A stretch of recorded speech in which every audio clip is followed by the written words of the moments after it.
Mantingueu les distàncies de seguretat mínimes quan llanceu un petard. Home, això ja se sap, no? O sigui, encens el petard, t'allunyes una miqueta i ja està. Doncs no. Existeix una taula que determina la distància que s'ha de mantenir respecte d'un petard encès. O sigui, que he d'anar amb una cinta mètrica de rebetlla? Sí, clar. Abans d'encendre un petard, hem de llegir les instruccions de la capsa. Els petards es classifiquen en 3 categories i aquesta ens indica l'edat i la distància de seguretat. Tenim la F1, que és a partir de 12 anys i hem d'estar a 1 metre de distància. La F2, que és a partir dels 16 anys i hem d'estar a 8 metres de distància. I la F3, que és a partir dels 18 anys i hem d'estar a 15 metres de distància.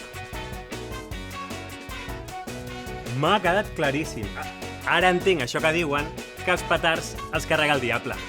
Salut i foc! Ei!